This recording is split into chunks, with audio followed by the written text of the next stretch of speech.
오늘은 그래도 감사합니다라는 제목으로 함께 말씀을 나눕니다. 오늘은 맥주감사 주일입니다. 성경적 의미로는 물론 어원으로는 보리를 추수한 것, 성경적으로는 첫 열매에 대한 감사를 볼 수도 있겠는데요. 오늘 우리는 아주 특별한 한 해를 지내고 있으면서 우리가 돌아보면 모든 것이 하나님의 은혜였음을 구약 성경에 나오는 하박국 선지자의 당시의 처지와 그의 고백을 통해 오늘의 우리를 살펴보려고 합니다. 먼저 하박국 선지자는 여호야김이라는 유다 왕 시절에 남유다에서 활동했던 선지자였습니다. 이미 북이스라엘은 멸망했고 남유다도 아주 영적으로 혼탁한 시기였습니다. 어느 정도였느냐 하면 선지자들을 옥에 가두고 말씀의 두루마리를 막 불에 태우며 왕이 우상을 섬기던 악한 시절이었습니다. 그러다 보니 이 하박국 선지자는 하나님 앞에 탄원합니다. 하나님, 이 잘못된 상황을 하나님 그냥 보고만 계시면 안 됩니다. 하나님 고쳐달라고 기도합니다. 사실 우리가 이 하박국서를 잘 읽어보면요, 그 오늘 유명한 구절을 우리가 읽은 거죠. 무화과 나무가 무성하지 않아도 포도나무에 열매가 없어요. 감람나무에 소출이 없고 밭에 먹을 것이 없고 우리의 양이 없고 외양간에 소가 없어 나는 기뻐할 겁니다 라는 이 구절만 놓고 보면 야, 하박국 정말 대단하다. 아무것도 없어도 기뻐할 수 있는 하여튼 정신승리의 대가인가 보다 이렇게 오해할 수 있는데, 하박국은 무조건적으로 감사만 한 것이 아니라 1장과 2장을 통해서 하나님께 치열하게 기도했던 사람입니다. 그리고 시대의 아픔과 부조리에 대해서 그 누구보다도 괴로워했던 사람이 바로 하박국입니다. 그런 하박국에게 하나님께서 말씀하시죠. 내가 이 나라, 이 땅의 죄악을 징계하겠다. 그러면서 갈대아인들을 들어서 내가 이들을 벌주겠다 말합니다. 갈대아인은 바벨론을 의미합니다. 이런 응답을 들은 하박국은 더 놀랍니다. 아니, 어떻게 잘못된 것을 고치기 위해서 더 큰 악을 쓸 수가 있습니까? 라는 취지의 탄원의 기도를 합니다. 자기보다 의로운 사람을 삼킬되 왜 하나님 잠잠하십니까? 왜 더 큰 악을 쓰시냐는 거예요. 왜 하나님이 아무리 나빠도 내 민족, 내 나라가 소중한데 저 나쁜 바벨론을 들어서 우리를 공격하고 멸망케 한다는 것은 그거 좀 이상하지 않습니까? 라는 취지의 말입니다. 그러니까 우리가 이렇게 볼 수 있겠죠. 질병이건 아니면 경제적인 공황이건 어떤 하나님이 허락하시는 그 고난 앞에서 우리가 질문합니다. 하나님, 이런 게 왜 일어납니까? 하나님, 왜 이런 일이 벌어지나요? 우리가 지금 끊임없이 질문하고 있는 부분이기도 하고요. 그런데 그런 질문은 우리 인류 역사에 계속해서 있었습니다. 전염병이 창궐할 때도 있었지만 전쟁이 일어날 때도 그런 질문은 끊임없이 했습니다. 하나님, 왜 이런 끔찍한 일이 일어납니까? 왜 죄 없는 사람들이 이렇게 많이 상처받고 희생돼야 하는가? 라는 질문이기도 합니다. 그러니까 우리가 원하기는 좀 잘못한 사람만 이렇게 핀셋으로 딱 뽑아서 어떤 벌을 주면 좋겠는데, 그냥 동시대를 살아간다는 이유로 모두가 어떤 징계를 받으면 이건 좀 불합리한 거 아닌가라는 거예요. 예를 들면 코로나19 같은 것도 딱 아주 우리나라의 한 몇 명, 북한의 한 몇 명, 이렇게 그냥 우리 명단을 이렇게 써가지고 걸리면 좋겠다 하는 그런 좀 뾰족한 마음도 드는데 그게 아니라는 거예요. 어떤 사고를 당하거나 질병을 때문에 힘들어하거나 사실 경제가 어려워지면 대다수의 국민들이 어렵잖아요. 근데 이러한 고통이 우리가 볼 때는 참 어떤 죄나 혹은 하나님의 영광을 가리는 이런 엄청난 타락과는 거리가 먼 평범한 사람, 아니 오히려 쉽게 말하면 죄 없는 어린아이까지 이런 일들을 당하다니 참 하나님 너무하신 거 아닙니까? 라는 말을 할 수 있다는 거예요. 이런 질문에 하나님은 명쾌하게 답변을 하지는 않습니다. 응답은 하시지만 그 질문에 정확한 답변이라기보다는 하나님께서는 일종의 말씀과 계시를 통해서 우리를 인도하실 뿐이죠. 역사 속에서 이루어지는 그러한 상황에서도 과거를 돌아보면 하나님은 때로는 그 질문에 대한 답이 아닌 역사에 대한 인도를 통해서 우리를 이끌어 가십니다. 우리는 끊임없이 질문하지만 결국 질문의 해답은 성경에서 찾을 수가 있는 거죠. 하나님이 이렇게 말씀하십니다. 이 하박국에게 하시는 말씀은 유명하죠. 2장 4절에 보면 의인은 믿음으로 살 것이다. 의인은 믿음으로 산다고 말씀합니다. 하박국 입장에서는 우리도 죄인이지만 바벨론은 더 큰 죄인이라고 생각했어요. 상대적 의인에 대한 이야기를 하는 겁니다. 그런데 하나님은 의인은 믿음으로 사는 거야. 오늘 우리들이 고난과 환난 앞에서 국방도 불안하고 보건도 두렵고 경제도 염려스러운 이런 상황 속에 우리는 어떻게 살아가야 할까? 무엇 보고 살아가야 될까라고 고민할 때에 하나님의 대답과 응답은 분명합니다. 너희는 믿음으로 살아야 한다. 여러분, 오늘 우리들에게 이 하나님의 음성이 들리는 믿음의 은혜가 있으시기를 주의 이름으로 축원합니다. 믿음으로 산다는 게 무슨 의미일까요? 이 말씀을 들은 이후에 하박국의 기도가 달라집니다. 1장과 2장의 그 탄원과 질문의 기도에서 3장으로 가면 믿음과 확신의 기도로 변화됩니다. 그리고 그 유명한 구절이 3장 1절에 나오죠. 여호와여, 주는 주의 일을 이 수년 내에 부응하게 하옵소서. 이 수년 내에 나타내시옵소서. 여러분, 이 구절은요, 2000년대 초반에 한국 청년 집회에 부흥이란 곡이 한참 유행처럼 불려질 때에 많이 인용되곤 하던 구절입니다. 왜냐하면 이 표현에 부흥이 들어가 있기 때문인데요. 여러분, 부흥이 뭘까요? 영어로 리바이벌이라고 하지만 우리가 생각할 때 부흥은 교회에 사람이 많아지고 많은 사람이 하나님을 믿는 게 부흥이라고 일반적으로 생각해 왔습니다. 절반만 맞죠? 그런데 참된 부흥은 뭐냐 하면 하나님이 원하시는 게 이루어지는 게 부흥입니다. 하나님이 뭘 원하실까요? 더 많은 사람들이 구원받기를 원하시겠죠. 그리고 그 구원의 과정이 이루어지는 게 바로 부흥입니다. 하나님께 나오고 죄를 자복하고 회개하고 구원받는 것이죠. 자, 하박국이 이 수년 내에 부흥을 일으켜달라고 기도하는데 이 부흥이 뭘까요? 하나님이 예언하신 겁니다. 바벨론을 들어서 너희를 망하게 하리라. 너희를 징계하리라. 하박국이 그 일을 빨리 이루어달라고 기도하는 거예요. 좀 다르죠?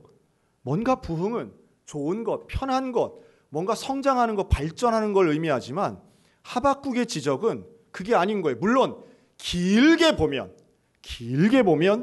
하나님의 뜻대로 이루어지는 구원의 역사, 회복의 역사가 이루어질 것을 하박국이 본 거예요. 그것을 믿는 거예요. 의인은 믿음으로 사는 거예요. 단기적으로는 멸망처럼 끝처럼 보이지만 장기적으로는 결국 하나님의 뜻대로 회복되어 이 타락한 이스라엘을 구원하시기 위해 저 바벨론은 도구로 쓰실 뿐이고 바벨론은 결국 긴 시간 지나면 망하고 이스라엘은 하나님의 은혜 가운데 회복될 것을 믿기에 하박국의 기도는 수년 내에 이루어달라고 기도하는 것으로 방향이 달라집니다. 오늘 우리들에게 주어져 있는 상황도 다르지 않죠. 지난 상반기 생각하면 어떻게 이런 일이 있었나 싶은데 후반기에도 계속하는 이러한 염려와 걱정은 이어질 겁니다. 우리가 살아가는 날 동안 고민 없는 날도 없을 겁니다. 어찌 보면 미래의 환난은 이미 정해져 있는 것과 다르지 않습니다. 정해져 있는 어려움을 향해 가는 인생, 그게 하박국이고 오늘 우리들입니다. 그런 하박국 선지자는 이렇게 기도합니다. 그렇기 때문에 그 환난이 닥쳤을 때에 나에게는 무화과나무가 무성하지도 않고 포도나무의 열매도 없고 감람나무의 소출이 없는, 사실은 이런 나무들은 이스라엘에 늘 흔하게 볼 수 있는 나무들이에요. 여기에는 열매가 있어야 되는 거예요. 그런데 없는 거예요. 경제적으로 이건 나무가 없는 것도 같은 의미입니다. 또 당연히 있어야 할 우리의 양이 없는 거예요. 당연히 있어야 할 외양간에 소가 없는 거예요. 여러분, 이게 왜 없을까요? 빼앗긴 거예요. 북이스라엘의 멸망을 이미 하박국은 보았습니다. 북이스라엘이 멸망할 때 그들에게 남는 게 하나도 없는 것을 이미 본 거예요. 하나님이 말씀하시는 저 갈대아인을 들어서 쓰는 징계라고 하는 건 하나도 남기지 않는 거예요. 하나도 이 땅에 남는 게 없는 거예요. 그러한 징계가 이 땅에 임할지라도 나는 여호와로 말미암아 즐거워하며 나의 구원의 하나님으로 말미암아 기뻐하리로다. 징계가 기쁘다는 게 아니에요. 소출이 없는 게 좋은 게 아니에요. 하지만 그 모든 것을 이루어 가시는 하나님을 바라보기 때문에, 하나님이 일으키시는 부흥이 있기 때문에, 하나님은 나를 결국 구원하시기 때문에 현재의 고난과 비교할 수 없는 구원의 영광이 있기에 나는 기뻐할 수 있고 감사할 수 있습니다라는 것이 하박국의 고백인 줄로 믿습니다. 오늘 우리들에게 이 시각이 필요한 것이죠.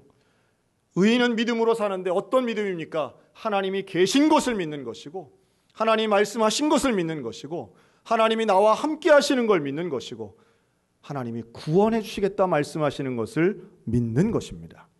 여러분, 이 믿음이 있을 때 우리는 고난의 한복판 속에서도 그래도 감사할 수 있는 줄로 믿습니다.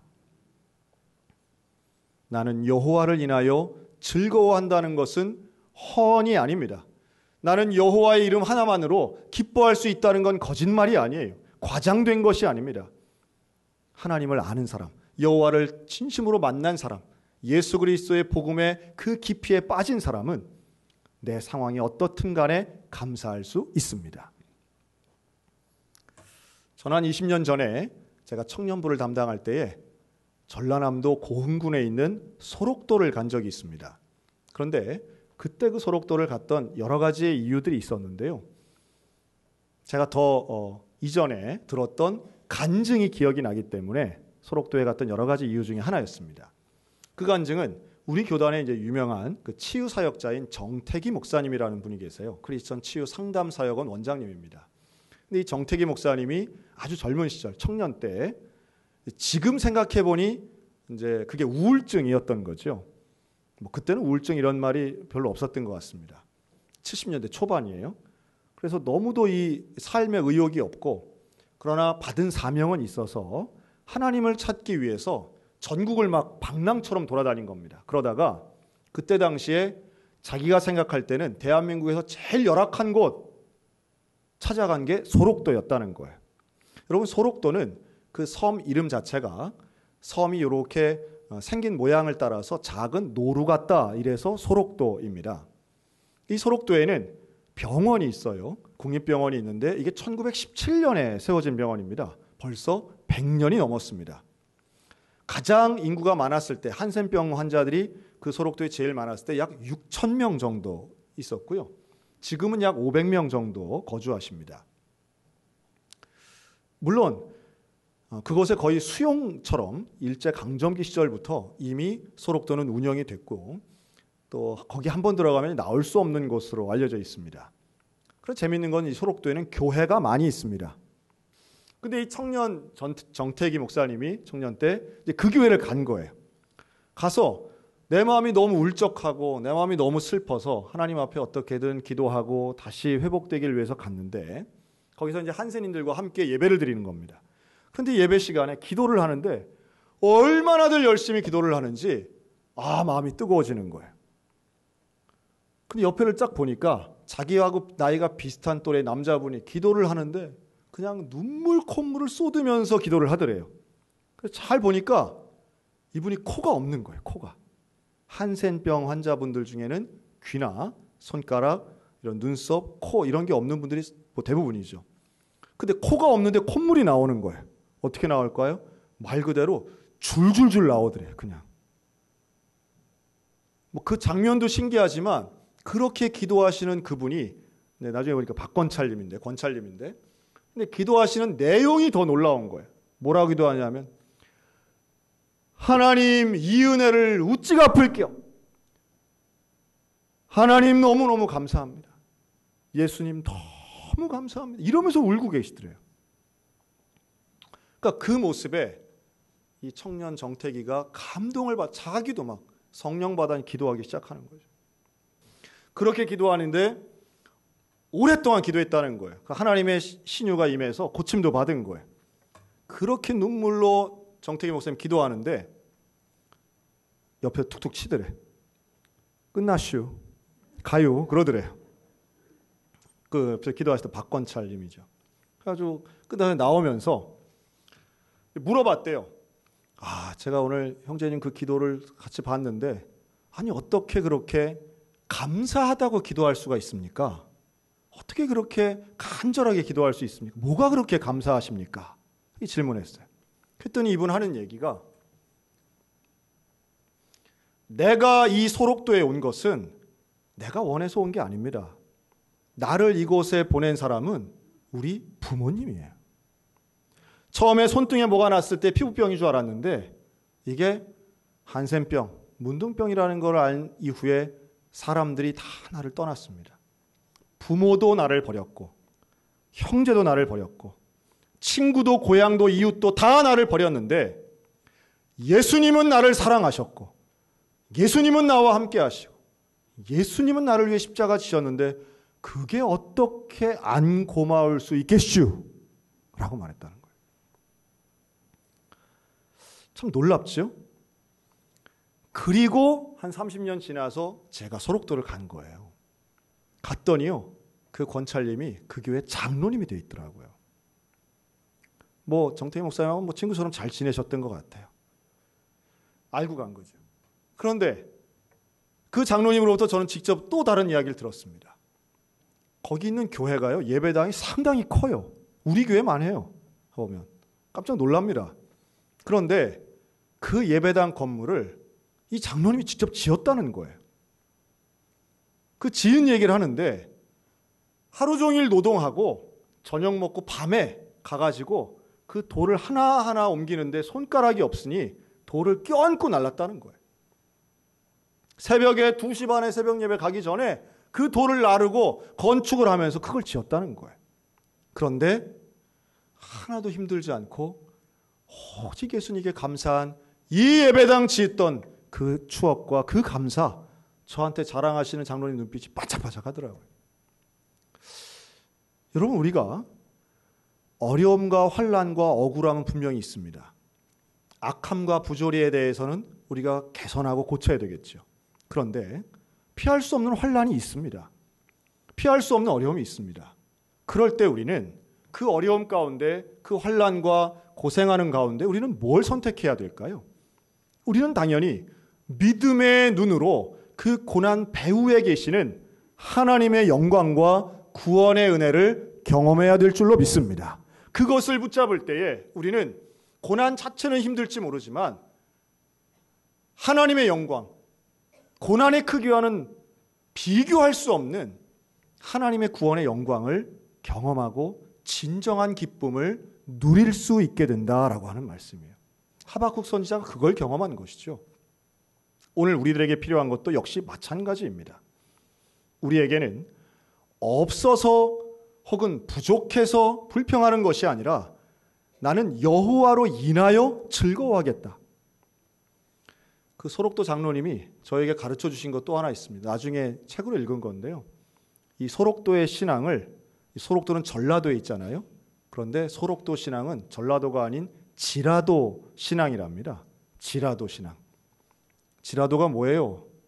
그 질문에 없을지라도, 그리 아니하실지라도 나는 여호와로 인하여 기뻐하겠습니다. 내게 건강이 없을지라도, 내게 돈이 없을지라도, 내게 친구가 없을지라도, 내게 기회가 없을지라도 나는 여호와 하나님 한 분이면 난 됩니다. 예수님이면 나는 충분합니다. 예수님이면 있으면 좋겠지만, 다른 거 있으면 좋겠지만 없을지라도 나는 예수님이면 감사할 수 있고 기뻐할 수 있습니다. 여러분, 이 신앙이 오늘 저와 여러분들의 인생 가운데 구원의 감격과 함께 회복되는 맥주절 되시기를 주의 이름으로 축원합니다. 맥주절의 의미는 첫 열매를 드리거나 혹은 보리추수를 하는 것이지만 올해 지나온 전반기를 돌아보는 거죠. 여러분 전반기 한번 생각해 보면 뭐가 기억이 나세요? 마스크 사려고 줄 서고 확진자 몇 명인지 뉴스 보고 사람 피해 다니고 그냥 여태 이런 일이 있는가 하는 생각이 가득한데 앞으로도 계속 이어지리라고 예상이 됩니다. 그런데 저는 볼 때 어제였죠. 어제 우리 교사들과 함께 기도회를 했습니다. 전체 교사가 함께 모여서 밤늦게까지 우리 기도회를 했는데요. 다 마스크 끼고 찬양하면서 뛰어 앉아가지고 개별 의자 놓고 어제 뜨겁게 기도했습니다. 근데 그런 가운데 마지막 기도 제목, 제가 그 기도회를 인도하고 그러느라고 제가 조금 목이 쉬었어요. 그런데 마지막 기도 제목을 제가 이렇게 줬습니다. 하나님 앞에 제발 2020년 여름에 우리 수련회 할 수 있게 해주세요. 성경학교 할 수 있게 해주세요. 여러분 제가 일생토록 이런 기도 제목을 가지고 기도하게 될 일이라고는 정말 단 한 번도 예상해 본 적이 없습니다. 그나마도 지금 우리가 강원도 춘천에 사니까 그래도 할 수 있겠지 하는 기대감을 갖는 거죠. 지금 다른 지역 수도권에 있는 교회들은 아예 지금 못하는 걸 기정사실화하고 있습니다. 물론 교회 밖에서 볼 땐 그까지 수련회 한번 안 하면 어떠냐, 성경학교 안 해도 되지, 이런 분들 대다수 있을 거라고 생각이 듭니다. 그런데요, 저에게 있어서 여름 성경학교와 수련회 너무 중요합니다. 여러분 이번 전반기 때 우리 임직식을 했습니다. 제가 임직자 교육을 6주를 하면서 임직자들 모두에게 간증문을 받았습니다. 간증문은 다른 거 아닙니다. 나는 어떻게 예수를 믿게 되었는가입니다. 임직 50명 하셨죠? 근데 이 50분 중에 주일학교, 중고등부 포함해서요, 주일학교를 경험하신 분이 약 40명 가까이 됩니다. 그리고요, 이 40명 중에 대부분은 여름 성경학교와 특별히 하계 수련회 때 예수님을 만났어요. 그런 분들이 우리 교회 권사님 되고 안수리 집사님 되고 장로님 되신 거예요. 짧은 며칠간의 기간이지만 한 영혼에게는 일생의 가장 중요한 순간이 될 수 있기에 하나님, 이 성경학교 할 수 있게 해주세요. 하나님, 수련회 할 수 있게 해주세요. 며칠 안 남았지만 확진자 생기면 못하는 거예요. 정말 간절한 마음이 막 눈물과 함께 나오더라고요. 교사들과 함께 기도했습니다. 여러분, 우리의 기도가 영혼을 살리는 그 복음의 능력도 믿지만 결국 역사를 이끌어 가시는 하나님의 인도하심도 믿습니다. 그런데 그 가운데 우리는 어떻게 응답해야 될까요? 우리의 응답은 결국 하나님의 역사하심을 믿는 믿음 가지고 감사로 함께 따라가야 되는 것, 그거 외에는 없다고 생각이 듭니다. 하박국도 그랬고 오늘 우리들도 그렇습니다. 이해할 수 없는 문제들이 수도 없이 많이 있지만 그러나 그 가운데 역사의 주관자이신 하나님, 나를 구원하시는 그 하나님, 결국 진노 중에라도 긍휼을 잊지 않으시는 그 하나님을 믿는 믿음 가운데 오늘도 온전히 서서 감사하는 저와 여러분 되시기를 주님의 이름으로 축원합니다. 하나님의 은혜가 결국은 우리 가운데 수련회를 통해서든 아니면 예배를 통해서든 일상의 어려움을 통해서든 하나님 분명히 우리와 함께 하십니다.